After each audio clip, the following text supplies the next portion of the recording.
ఏపీలో చంద్రబాబు ఆధ్వర్యంలో కూటమి ప్రభుత్వం వచ్చాక రాష్ట్రాన్ని ఇష్టానుసారం దోచుకోవటమే పనిగా పెట్టుకున్నారు.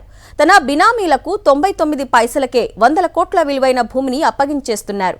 తాజాగా ఎన్పీఎస్పీఎల్ కెమికల్స్ కంపెనీకి చిత్తూరులో 100 ఎకరాల భూమిని కేటాయించారు. అలాగే సత్యసాయి జిల్లాలో ఆర్ఆర్పీ ఎలక్ట్రానిక్స్ కు 75% సబ్సిడీతో 60 ఎకరాలు కేటాయించారు. ఇదంతా చంద్రబాబు తనయుడు నారా లోకేష్ ఆధ్వర్యంలోనే జరుగుతుందన్న విమర్శలు పెద్ద ఎత్తున వస్తున్నాయి. ఏడాది క్రితం కోల్కతాలో ఏర్పాటైన ఎన్పీఎస్పీఎల్ కెమికల్స్ కు పెట్టుబడిలో 75% రాయితీతో పాటు చిత్తూరు జిల్లాలో 110 ఎకరాల భూమిని కేటాయిస్తూ రాష్ట్ర ప్రభుత్వం ఉత్తర్వులు జారీ చేసింది. ఎన్పీఎస్పీఎల్ కెమికల్స్ 2250 కోట్ల పెట్టుబడితో బ్యాటరీలో వినియోగించే కాథోడ్ తయారీ యూనిట్ను చిత్తూరు జిల్లా గుడిపల్లె వద్ద ఏర్పాటు చేస్తోంది.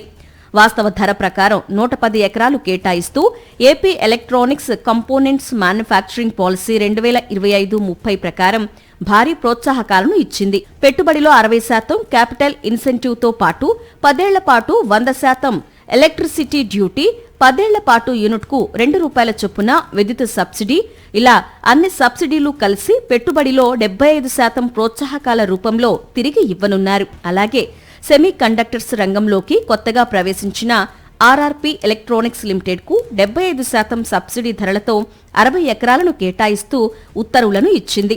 శ్రీ సత్యసాయి జిల్లా టేకులోడు వద్ద 10,239 కోట్లతో సెమీ కండక్టర్స్ తయారీ యూనిట్ను ఏర్పాటు చేయనుంది.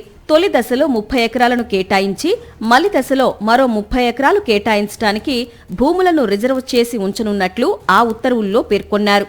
వీటితో పాటు 30% క్యాపిటల్ సబ్సిడీ, 10 ఏళ్ల పాటు 100% ఎలక్ట్రిసిటీ డ్యూటీ మినహాయింపు వంటి అనేక ప్రోత్సాహకాలను విడుదల చేసింది.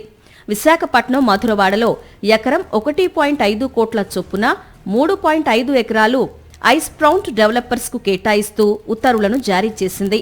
ఇందులో 50% భూమిని ఇతర వాణిజ్య అవసరాలకు వినియోగించుకోవడానికి అనుమతించింది. ఫ్యూజీ సాఫ్ట్వేర్ సొల్యూషన్స్ సంస్థ విశాఖ కాపులుప్పాడ ఐటీ హబ్లో ఎకరం 4 కోట్ల చొప్పున 2 ఎకరాలను కేటాయిస్తూ ఉత్తర్వులను జారీ చేసింది. శ్రీ సిటీలో పీటీ టెక్నో ప్లాస్ట్ ఏర్పాటు చేయనున్న వాషింగ్ మెషిన్లు, ఎయిర్ కండిషన్ల తయారీ యూనిట్ కు పలు రాయితీలను ప్రకటించింది. Adani data centre, K Raheja IT పార్కులతో పాటు పలు కంపెనీలకు గతంలో ఇచ్చిన ప్రోత్సాహకాలను సవరిస్తూ పలు జీవోలను రాష్ట్ర ప్రభుత్వం విడుదల చేసింది.